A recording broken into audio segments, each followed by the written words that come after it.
Pessoal, bom dia. A gente está aqui de novo para prestar contas aí do nosso mês e falar um pouco das perspectivas do fundo, o que nós estamos vendo, como é que as coisas estão evoluindo.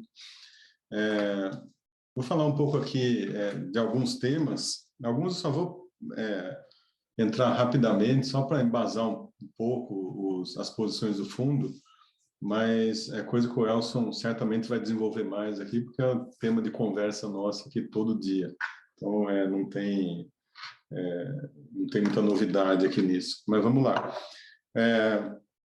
O mês passado foi um mês difícil, né? Ruim para o mercado.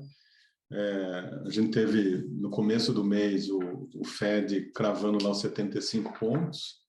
E, como eu já disse, isso aqui é um tema que o Elson vai explorar bem melhor que eu. Mas, assim, quando o mercado panicou, né? O primeiro dia foi bem, depois a gente viu toda a devastação que foi o mês de junho.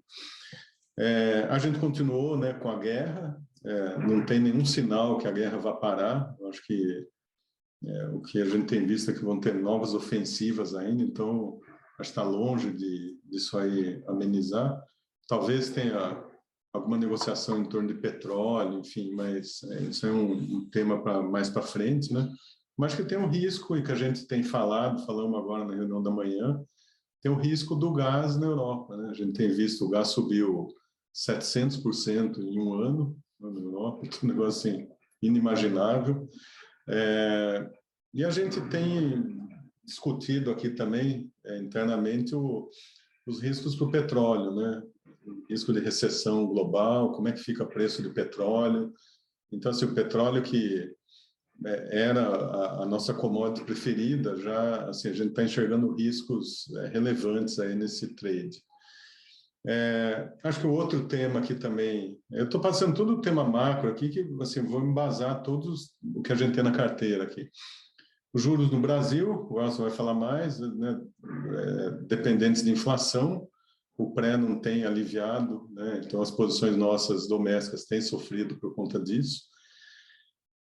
E o outro ponto, que aqui é o ponto positivo, é a recuperação da China, né, depois dessas ondas todas de Covid, de fechamento de mercado pelos quais eles passaram. Então, assim, acho que eu não esqueci de nenhum, que são 4 temas relevantes que a gente tem olhado, são 4 pratinhos girando, na verdade, né? E isso aí são temas que, né, a gente faz a leitura deles para posicionar nosso portfólio. E como é que a gente está, né? Como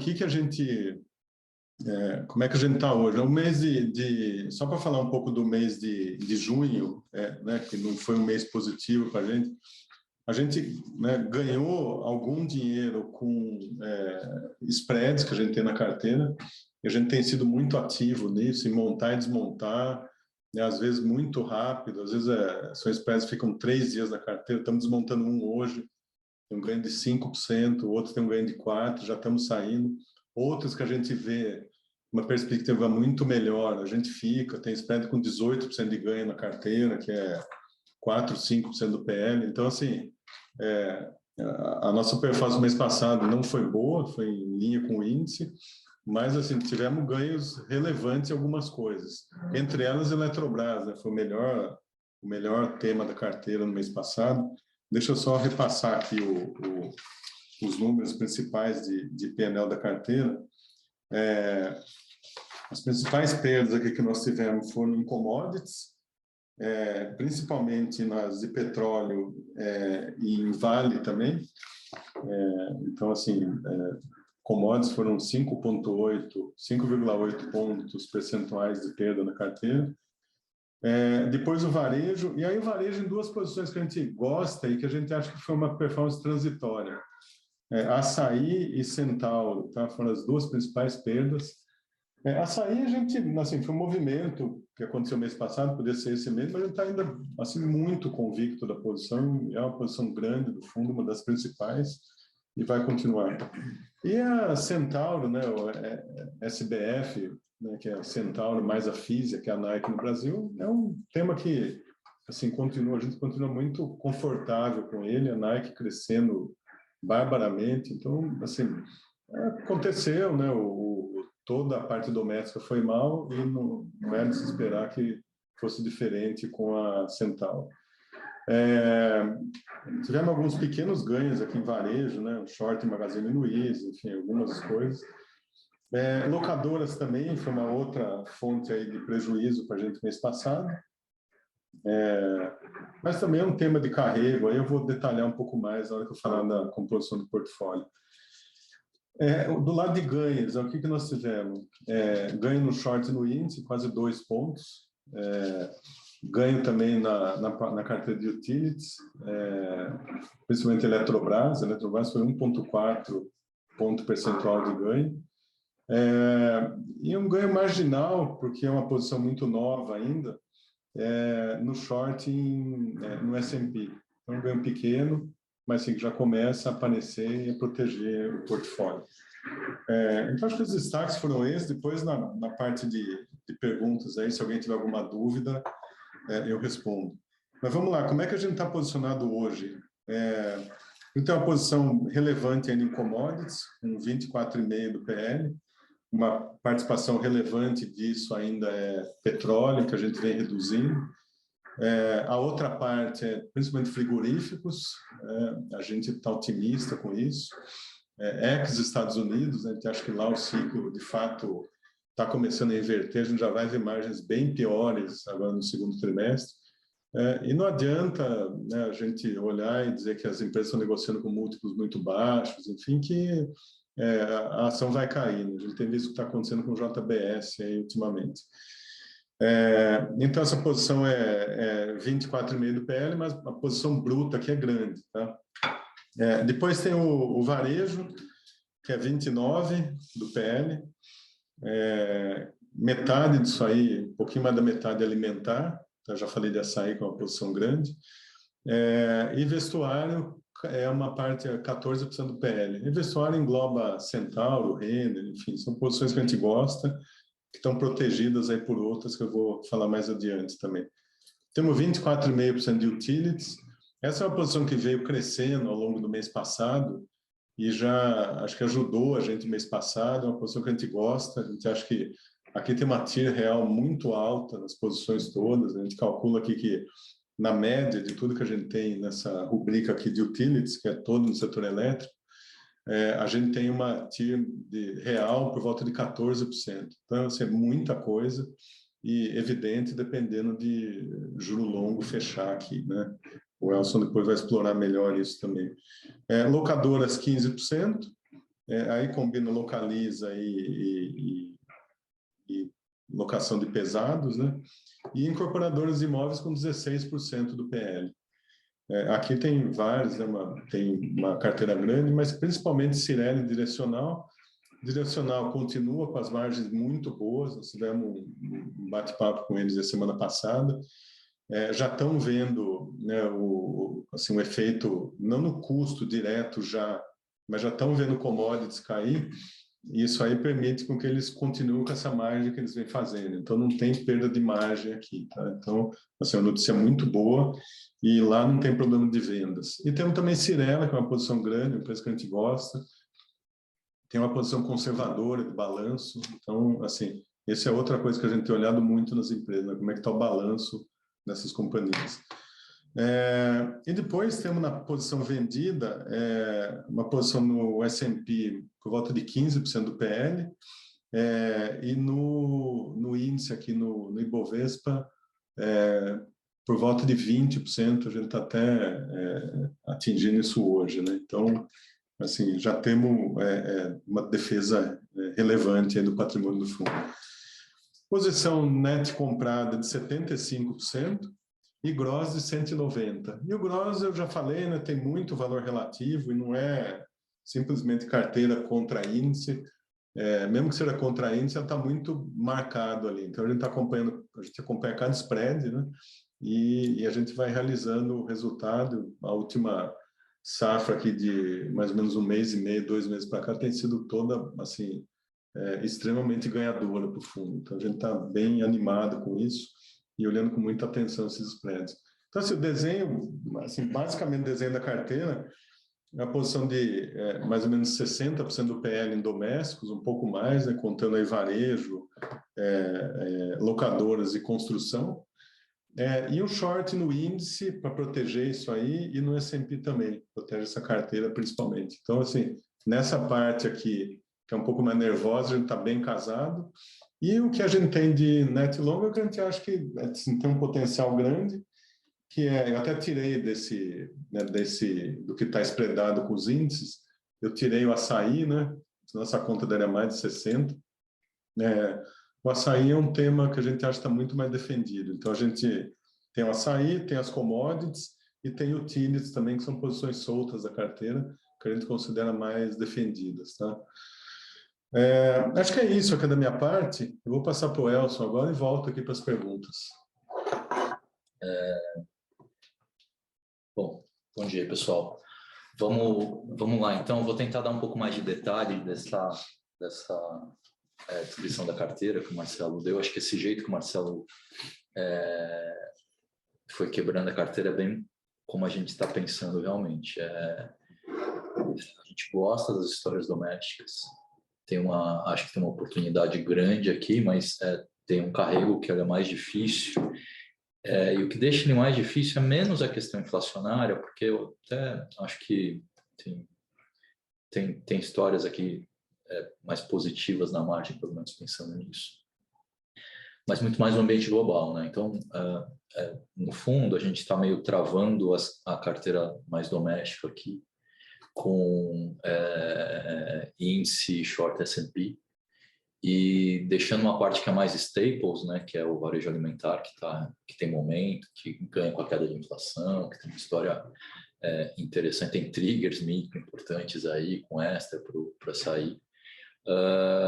E a parte de setor elétrico, que tem uma volatilidade menor, hoje está balançando mais, mas em geral tem uma volatilidade menor, para a gente carregando isso um pouco mais solto. Tá? Tem que lembrar, assim, por trás disso tudo, o que a gente acha? A gente acha que tem um cenário global ruim ainda, muito negativo. Tem uma história aqui de Brasil que faz sentido ter posição. Então, eu vou falar dessas duas coisas aqui.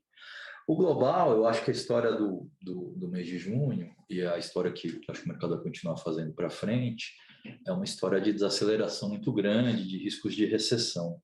Na verdade, essa discussão de recessão, se vai ser recessão ou não, virou uma coisa meio semântica.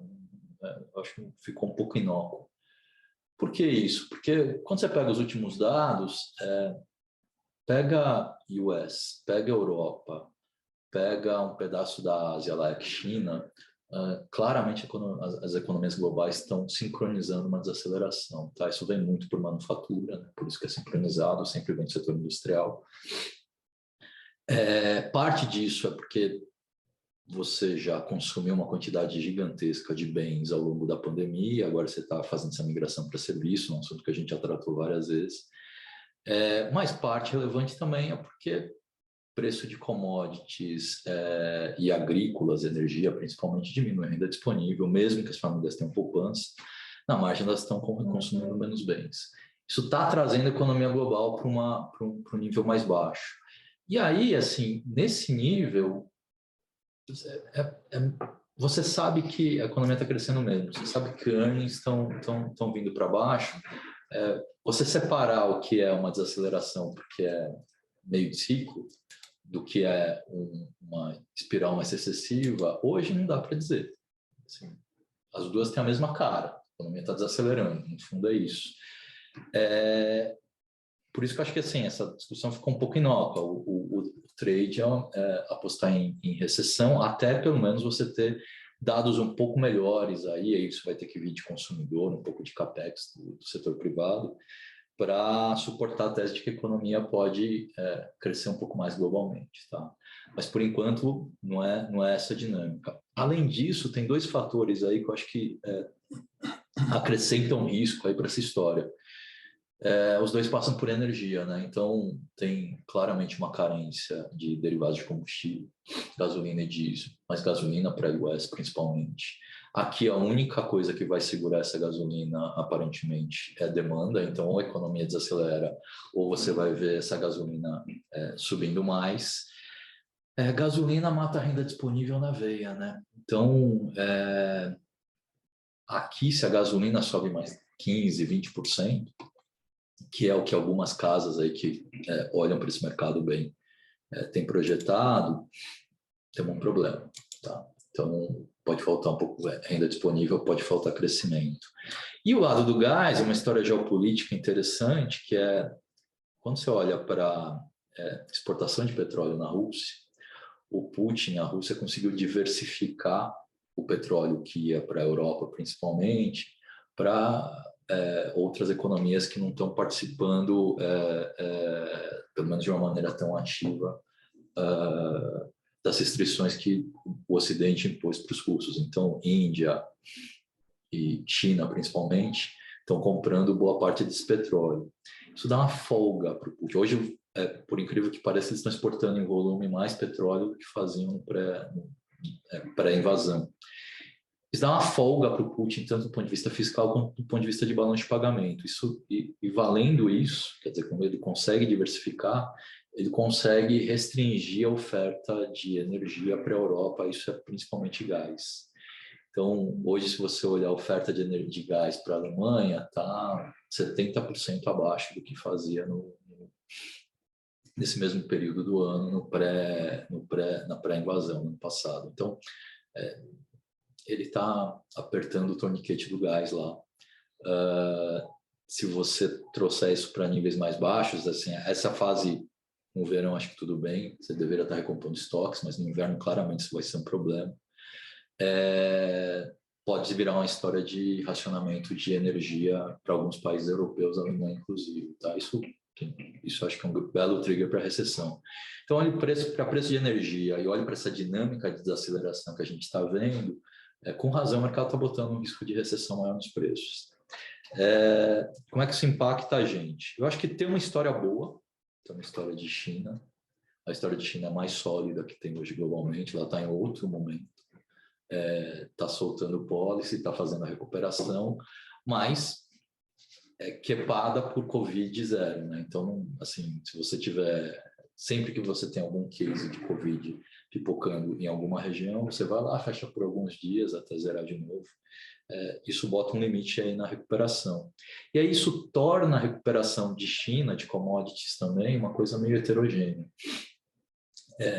Talvez seja menos commodities, talvez seja menos base metals, então menos minério, menos aço, menos cobre, menos alumínio, e talvez seja uma coisa mais leve. Proteínas, por exemplo, é um negócio que acho que a grande parte da nossa carteira agora está mais em proteína, faz mais sentido, porque o ciclo da oferta é mais importante que a demanda, porque a demanda ela é bem menos cíclica. Para Vale, para esses cases, eu acho que ainda você vai ter que ver números melhores, uma reação de policy mais forte, aqui tem um grande ponto de interrogação. Tá? Agora, de qualquer forma, acho que a China cresce. Então, uma boa aposta global, talvez ainda, seja para pegar isso daí, pode ser via proteínas, pode ser um pouco do MSCI chinês, que é uma posição pequena que a gente tem. Mas, de qualquer forma, eu acho que esses drivers aqui, para em pé, se somar proteínas e MSCI China, estamos falando de perto de 15% da carteira, eu acho que tem esse driver que a gente está olhando, tá? Que a gente está posicionado. Mas é uma história globalmente ruim, né? Então, por mais que a gente seja menos relevante hoje você dizer se você crava a recessão ou não, você sabe que crescimento e earnings estão vindo para baixo. E quando eu olho para o múltiplo do S&P, múltiplo para ano do S&P hoje ainda está acima do múltiplo para 12 meses do S&P lá no final de 18. Em 18 a gente não fez recessão, foi uma desaceleração muito leve. Tem mais para vir, tá? Eu acho que no S&P ainda, mesmo com a Europa, talvez o risco de recessão seja maior por causa do mercado de gás. O S&P ainda está no meio desse ajuste, aí tem mais coisa para acontecer. Por isso que eu acho que é um bom jeito de proteger. Se commodities têm um comportamento heterogêneo, mas energia tem mais risco e base metals não anda tanto, aqui o índice fica meio capenga, tá? Então, mesmo com recuperação de China, se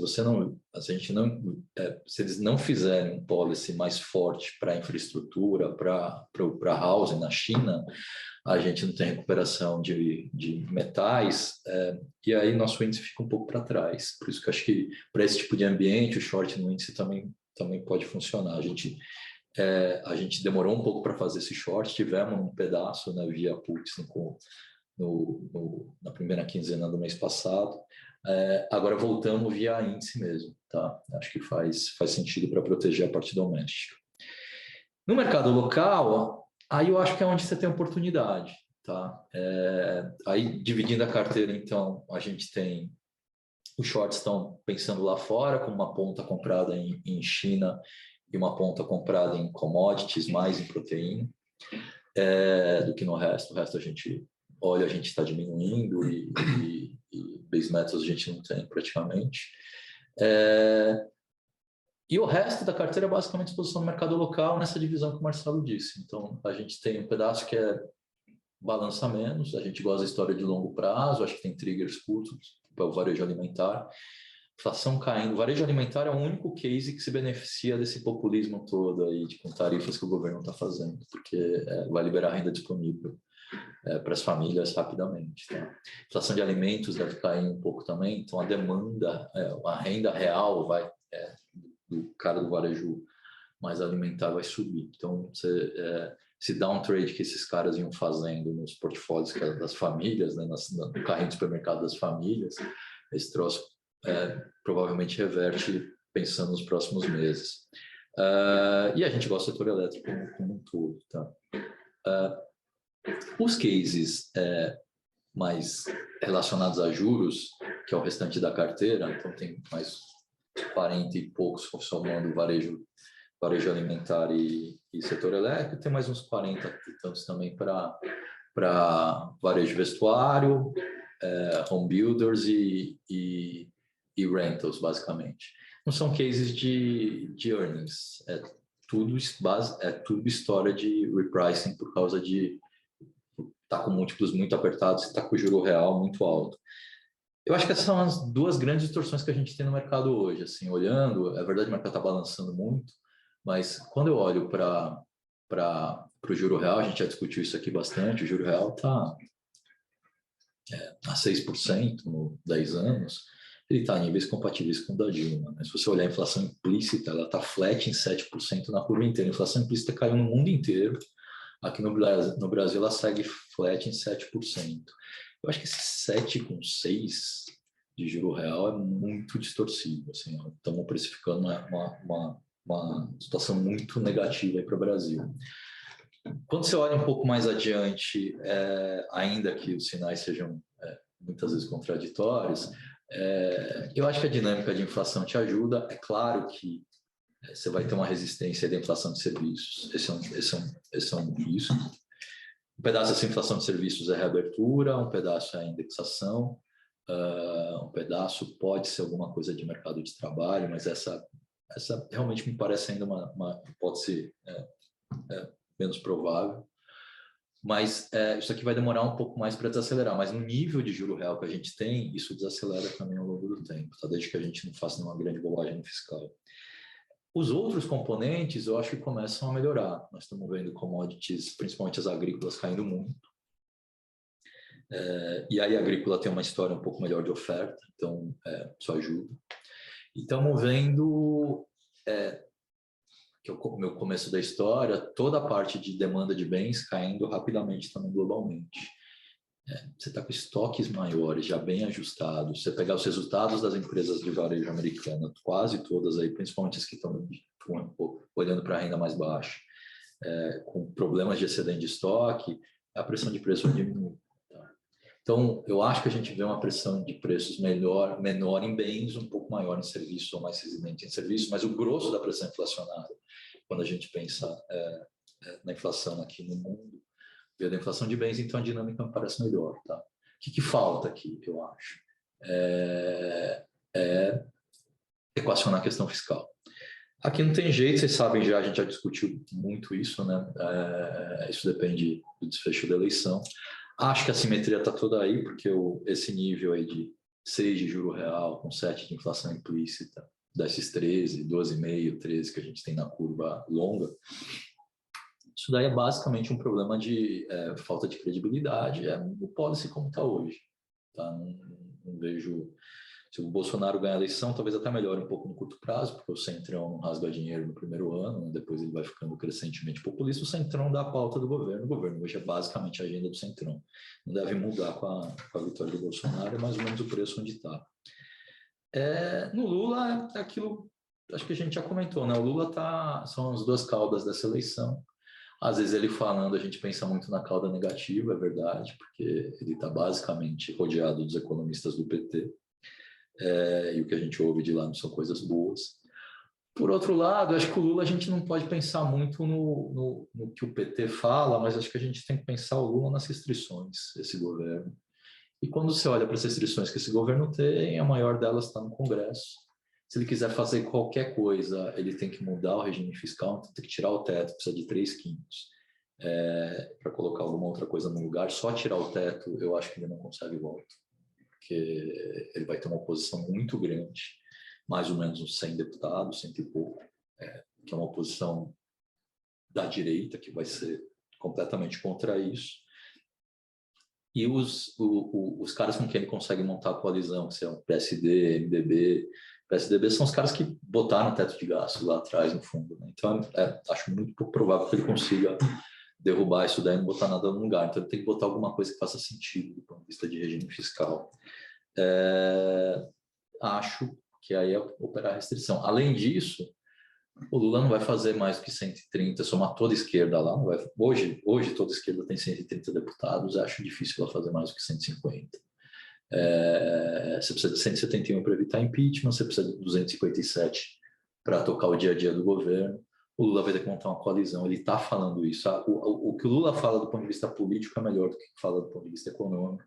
Eu acho que as restrições políticas e econômicas são muito parecidas e o discurso econômico vai melhorar provavelmente depois da eleição. Não tem nenhum incentivo para falar isso agora, porque a eleição ele está muito bem posicionado, mas depois da eleição acho que ele tem que caminhar para isso, para gerar um mínimo de governabilidade, e ele sabe disso, é só olhar para onde está indo o discurso político. Tá? Se isso vale, tem uma simetria para cima muito grande, porque a dinâmica de inflação é boa, se você equaciona minimamente o fiscal, esse nível de juro real está muito alto. Olha para múltiplo, só para terminar, olhando para múltiplo, o múltiplo do índice tem que estar barato realmente, porque a economia global está desacelerando. Nós estamos falando em 6 vezes earnings para 12 meses, assim, a gente nunca tradou nada parecido com isso. Em todos os outros momentos de desaceleração global, não tem na série. Quando você vai quebrando isso, tira commodities, tira banco, tira todas essas coisas, tem compressão de múltiplo, olha para consumo, pode olhar para consumo discricionário, pode olhar para staple, faz o recorte que você quiser. Em consumo discricionário, a gente está testando as mínimas da Dilma. Em staples, a gente está abaixo das mínimas da Dilma. Então, o mercado está muito barato. Gosto da dinâmica de inflação, pensando adiante, apesar de concordar que tem um risco aqui na questão da inflação de serviço, mas acho que essa dinâmica ajuda. E eu gosto da simetria da eleição para o lado fiscal. Então, aqui eu acho que a gente tem que ter posição, porque aqui é um negócio que dobra de preço. Quer dizer, é um negócio que o efeito sobre o preço é muito grande. Se uma parte dessas assimetrias caminhar para o lado que a gente espera, tá? Mas tem que estar protegido, tem que ter hedge e tem que ter um pouco de proteção para esse ambiente global mais hostil. Tá? É isso, pessoal. Da minha parte é isso. Não sei se temos perguntas, Nath.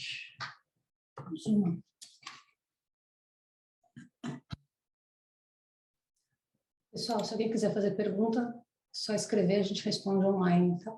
Tem uma pergunta aqui. Há uma recessão mundial projetada para frente. O macro e os problemas locais não ajudam muito. Com as projeções também de baixa para as bolsas, pergunto, como a gestora acredita que pode melhorar a performance ruim dos últimos 36 meses? Deixa eu começar aqui, eu acho que o Marcelo termina, mas concordo também, acho que tem um risco de recessão global que não é nada trivial. Acho que a gente tem que qualificar um pouco, então China é melhor do que Estados Unidos e Europa.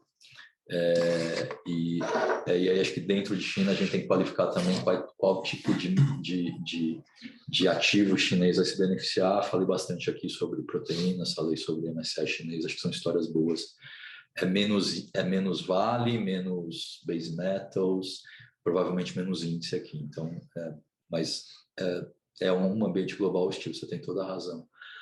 Por que a gente segue comprado nos cases domésticos, ainda que agora mais travados com índice e venda de S&P? Porque eu acho que a simetria aqui é muito grande. Assim, o que eu terminei de falar aqui, se você trouxer para alguma normalidade na questão fiscal, acho que a dinâmica de inflação faz a outra parte do trabalho, esse juro real tem que vir para baixo. Juro real apontando um pouco para baixo, o nível de precificação que a gente tem no mercado, nesses cases, falei aqui de consumos, falei basicamente consumo, né, discricionário staple, a reprecificação desse mercado é muito grande. Tá? Então, do ponto de vista de oportunidade, ainda que o carrego seja difícil por causa do ambiente global hostil, eu acho que do ponto de vista de oportunidade, a gente já tem que ter posição. Temos que lembrar também que a gente está bem mais avançado no ciclo econômico do que esses países mais ricos. É verdade, eles estão fazendo catch-up na taxa de juros. A gente já botou a taxa de juros lá para frente. A gente está nas fases finais aí do aperto monetário. Significa que se a dinâmica da inflação melhorar um pouco, eu acho que a gente vê algum sinal mais positivo no fiscal. Esse repricing mais forte a gente vai ver nos próximos 6 meses. Então, está na hora de ter posição, sim. Eu acho que é isso. Não, tem pouco para acrescentar, mas acho que o importante é olhar a elasticidade que nós temos nos cases domésticos aqui. É muito grande, tudo caiu muito, dividido por 2, basicamente, né, dos preços que tinham alcançado. E nós vamos ter um cenário melhor aqui, né, como o Elson disse. Então, assim, a carteira, eu acho que ela está muito boa. Claro que sofre um pouco para isso. Agora, o que nós temos que imaginar lá na frente é que você vai ter uma desmontagem de posição em commodities para comprar esses temas, né? E, assim, se a gente fizer um comparativo de liquidez aqui, deve ser mais ou menos 20-1. Então, assim, a velocidade de recuperação disso é muito rápido. É muito difícil você montar as posições que a gente tem montado. Então, eu acho que esse é o outro ponto também que a gente tem olhado. Essa é uma pergunta, acho que essa é para você, Marcelo. O que estão achando das ações de bancos e Via? Bom, bancos eu acho, assim, é difícil porque a gente está no meio de um ciclo de aumento de inadimplência. Então, a gente vai ter que esperar esse ciclo chegar no topo, e é difícil saber quando é o topo, mas seguramente é um pouco mais para frente, né? Você vai ter um efeito ainda dessa alta de juros na economia, numa desaceleração um pouco maior, isso aí vai passar pelo NPL, né, pelos créditos dos bancos. Então, vão sofrer um pouco mais. Então, assim, a gente não gosta, a gente tem um long short aí, 2 papéis. E Via nós não gostamos, a gente acha que assim, essa briga aí no varejo ela é muito pesada, né? É de gente muito grande, muito maior que a Via. Eu digo maior em capacidade de balanço, né? Só para a gente falar de 2 aqui, né? Nós temos o Mercado Livre, né, que é gigantesco, e a Amazon, né, que seguramente não tem problema de funding. E a gente tem outras empresas que começam a ter algum problema, né? A Via é uma empresa que assim, é difícil, né, inclusive pelo market cap dela, pensar em fazer um aumento de capital hoje. Assim, não existe isso. Então, assim, acho que está num mercado extremamente competitivo, né? O melhor momento, se a gente olhar a Via e Magalu, o melhor momento para elas passou, que foi quando as pessoas ficaram em casa no Covid, compraram um monte de eletroeletrônicos, um monte de coisa nova, e eles têm, assim, são menores no long tail, né? Assim, você compra naquela, né, tudo que você quiser, qualquer coisa eu vou comprar. Pô, o cara não pensa em via varejo, quer comprar, né, sei lá, qualquer coisa que seja. Pensa em Mercado Livre, pensa em Amazon. Então, eu acho muito difícil ter via hoje. Mais uma. Vocês comentaram que commodities cairão, petróleo e minério, mas dado os patamares descontados, não faz sentido ter? Pois é, essa é outra, né? É um negócio interessante, porque depende, né? Descontado em relação a quê? Né? Eu acho que a gente tem um problema aí com análises, de uma maneira geral, de empresas, né, que assim tende a imaginar que o que está hoje no preço vai continuar. Então o minério é $120. Não, o minério chegou a $30 um tempo atrás. O petróleo, alguns anos atrás, chegou a $20, $10. Não estou nem dizendo agora do Covid, lá para trás. Muita gente sabe disso. Então, assim, por que o petróleo não pode ir para 60? Não estou dizendo que vai. Eu não tenho nenhuma condição de fazer uma previsão melhor do que o pessoal dos bancos. Se bem que o pessoal dos bancos também tem um projetando 380 e outro 65. Né? Tem um range grande aí. Mas, assim, o que eu acho, né? A minha opinião é que o petróleo, você tem problema no petróleo com recessão, então se tiver recessão, você vai, né, vai cair preço, a Petrobras pode estar barata, daqui a pouco o petróleo, né, nesse mesmo preço, ela vai estar o dobro do múltiplo, né? Porque alguém já olhou para frente e falou, vai estar 60. Minério é a mesma coisa, minério eu acho que a gente tem um problema na China, né? A China está recuperando, mas como o Elson falou aqui, pode recuperar mais consumo do que capex, né? Então você não vai ter assim um crescimento de consumo de minério, né, para fazer aço. A China também, a gente está checando isso, mas ela parece que vai restringir a produção de aço agora no segundo semestre. É um desastre para o minério, né? Então, assim, é muito perigoso, tá, nisso aí, ainda que pareça barato. E, assim, se lembrar bem, os múltiplos, eles acabam aumentando, né? A gente, né, sempre olha, bom, no topo ali, está 2 vezes. Aí depois não acontece nada, de repente você vai olhar de novo, agora está 4 vezes EBITDA. Então, assim, isso aí vai mudando muito. A gente prefere ficar de fora disso aí. Acho que não é uma boa oportunidade, não. Tem um problema com commodities, é que a ciclicalidade está nos earnings, né? Muito grande. Então, é isso que o Marcelo disse. Você vai revisando earnings e revisa rápido. Isso está muito relacionado a preço. Assim, é muito difícil fazer call de que isso vai cair ou, assim, colapsar tanto petróleo e minério. Você tem razão. Principalmente o minério já cai um pedaço. Mas eu acho que ao contrário do que a gente enxerga nos domésticos, não tem uma simetria que compense. Porque, assim, você construir uma história de petróleo subindo muito a partir desses níveis, você tem que ter alguma restrição geopolítica muito grande. De repente, você pode ter uma coisa diferente. Você pode ter simplesmente o China e Índia resolvendo a questão de demanda de petróleo e sobrando um pouco mais de petróleo para o resto do mundo. Isso vai trazendo óleo para baixo. Dá para construir essa história também com tranquilidade. Então, quando você olha para isso, sim, acho que não compensa muito. Minério, a gente precisa ter Minério, você precisa ter... O que acontece com o minério que deixa a gente muito em dúvida a gente sabe que a China precisa de mais crescimento.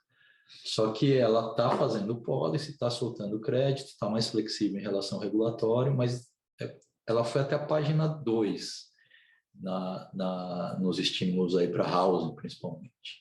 Então, se você não tiver mais estímulos aqui, acho que toda a parte de base metals vai ficando um pouco mais para trás. Então, não parece que compensa. No ambiente que globalmente você está desacelerando a atividade, acho que não compensa o risco. Não temos mais perguntas. Pessoal, obrigado aí pelos que assistiram ao nosso call e esperamos revê-los aí mês que vem. Legal, pessoal. Obrigado aí pela confiança. Mês que vem estamos aqui de novo. Abraço. Obrigada.